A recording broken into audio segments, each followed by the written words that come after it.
Hi, I'm Tom Scioli, author of Jack Kirby, The Epic Life of the King of Comics, and I Am Stan, a graphic biography of the legendary Stan Lee. You can pre-order both of those books by following the pre-order link in the show notes below. So this is part 2 of the Deadman two-parter in the Forever People. It's Forever People number 10. A New Life for Deadman, hijacked by the Scavengers. The Forever People. Deadman, look out for... We interrupt your regularly scheduled, Darkside War for this adventure of Deadman. And he expected the concepts he was doing in these books to expand into other books done by other writer-artist teams. He was setting up the Big Barda and Her Furies to be its own thing. It seemed to me like he was setting up The Bug to maybe be his own spin-off book. And then at the request of Carmine Infantino, Carmine wanted Jack to sort of set up Deadman for its own new series, which, like those others, never came to pass. And so he sets up a new sort of direction for Deadman, a new storyline, and a way for Deadman to stop being this sort of ghost that's in limbo that possesses bodies, but to actually become, an actual like solid, physical presence in the DC universe. And in this issue, he creates villains for this proposed Deadman spinoff. He creates the Scavengers, sort of like a, Hydra or an Intergang or something, specifically for Deadman. And so the Forever People are just sort of there as facilitators. And again, this is only the second issue of the Forever People that does not have an appearance by Darkseid, and it suffers as a result. Darkseid I think of as a co-star of the Forever People, and his presence is missed in these 2 issues that he's absent from. And so we get the Scavengers, and we get actually a pretty exciting action scene, something you'd see in like a James Bond movie or something, this almost like a pre-credit scene as there's this, super cool experimental vehicle and somebody's going to hijack it in this sort of, spectacular sci-fi fashion. Really cool looking character, great Jack Kirby shorthand and visual language. I love the question mark on there. This could almost be like a new design for the Riddler, a sort of sci-fi'd up design for the Riddler. If I ever, return to superpowers, you can bet there's going to be a Riddler who looks something like this in it. And so, we have this spectacular thing, almost like something you'd see in Mission Impossible now. And so this guy steals this experimental vehicle, and he's doing it on behalf of this dude who is one of the big wigs in the Scavengers. And the Scavengers, these are super collectors. Kirby, working in the comics medium, a medium that has at its core a huge following of collectors, comics collectors. And Jack Kirby himself was a collector of pulp magazines, of science fiction pulps.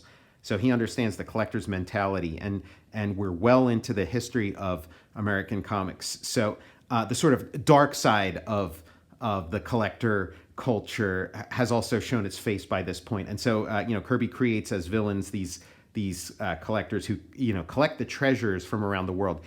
In fact, one of the Thursday Comics stories that we're going to be looking at this week also has, even that early, has an evil collector villain. And this motif also shows up again in Commandy. There's this sort of, UFO that collects the treasures of the world and deposits them in this little area.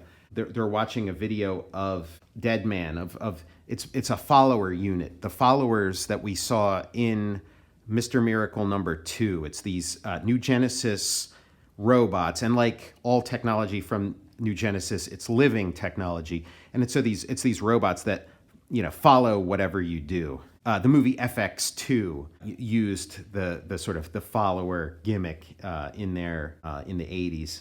He recognizes the Boston Brand costume. He thinks something might be up because the Scavengers organization has a relationship with Boston Brand. We find out in the course of this story that they were responsible for Boston Brand's assassination, and it's this deeper conspiracy than we could have understood, and it would, if this sort of Jack Kirby Deadman had become the one that continued, that would have been the ongoing story. But when Deadman was eventually revived, it sort of disregarded this Jack Kirby stuff. And so now we get to see the Forever People, and their war with Darkseid seems to be reached a pause of sorts. And maybe it's because they sort of have their hands full, or maybe it was editorial dictate, or maybe it was Jack Kirby getting word that DC wasn't pleased with the performance of his books, and so maybe he's sort of jettisoning those elements, maybe for the moment at least. So we get to see the lives of the Forever People, and Seraphin goes to visit Big Barda, who is making money as a fashion model. Now, Mark Evanier told the story of this page that Jack Kirby was drawing this page. He had Big Barda in a two-piece bathing suit, in a bikini, and at that time, some comics fans were visiting Jack Kirby's house. According to Mark Evanier, the fans had such a strong reaction to this drawing that Jack Kirby was drawing of Big Barda in a bikini that Jack was made a little bit uncomfortable with their enthusiasm for this drawing, and so he sort of blacked it out and changed it into a one-piece bathing suit. She's in this sort of fashion model situation, and the photographer won't let her take a break. He wants to keep shooting, and so then she uses her illusion powers to make herself look like some kind of monster, and it freaks out the photographer. He feels like, oh, I'm starting to see things, and so he runs away. And now Big Barda has her street clothes on. The previous issue, we saw the creation of her new costume with all the fringe and everything. And now she's got a different outfit. So I'm assuming this is not, yet another super costume. These are just her street clothes. And in, 1970, whatever, in 1971 or 1972, these are what street clothes looked like. Look at, just some of these random people. These aren't the sort of, 1950s looking pillbox hat people that you would see walking around in the background of an issue of Thor. These are sort of, fashion forward young people. The Forever People are part of that. Again, they're all, facing the economic realities of life on the planet Earth. Big Bear's taken a job too. He drives the supercar, and now he's a limo driver. And again, Jack Kirby uses Big Bear as sort of a comedic figure. Looks kind of funny with the chauffeur's outfit. And now we're back to Trixie Magruder's house. Mark Moonrider's there. So is the Ghost of Deadman. And they're talking about what happened in the previous issue at the seance, and that it was the real deal. She really, seems to have the gift. She got, the Ghost of Boston Brand to show up. The guy who stole the vehicle at the beginning, now he's going to steal the Boston Brand follower. And so the follower follows him, and they go up into this vehicle. And again, the artwork, it's not bad. It's not all-time best Kirby prime art that we've seen in the previous issues. You can tell that Kirby is not quite connecting with the material, with the storyline that he's producing here. It's not coming from his heart. It's not coming from his gut. It's coming from him doing his best to accommodate an editorial request. And so it's not bad, but the previous issue, you couldn't really tell, as much as you can in this issue. In this issue, it does seem like his heart's not really in it to the degree it is with the other stuff. Not to say it isn't one of the best comics to come out that year. It's just not, compared to, what Kirby was doing on this series and what he was capable of. It's not quite at that level to a noticeable degree, I'd say. They brought back the Boston Brand robot, and now Boston Brand's ghost goes into the follower, and the battle's on. And this is, what you can expect to see in, the Deadman spin-off that never happens from this. Big Bear shows up. Deadman gets zapped by a frost beam. Kind of a cool gimmick. The Scavengers have stolen a robotic circus, and now they're sending all the resources of this robotic circus after the Forever People, and so they have these sort of alpha primitives. They have they look like the alpha primitives from the Inhumans in issues of Fantastic Four. But it's the robot circus, and these would be these are the Mechana apes, and the Forever People do battle with them. Shades of Apocalypse, Viking. For one moment, I thought you were a reference to Apocalypse at least. So we're not, that still exists. That's still going on. It hasn't been completely written out of the series to the degree we later see in issues of Mr. Miracle. Big Bear lifts up these robots, smashes them together, and in a rare instance, it wasn't an accident because, he does still refer to it as violence, but it's violence against a machine. As opposed to violence against a living thing. So, he takes these robots, smashes them together. Oh my, they're shattered beyond repair. I must remember to control my own violent solutions.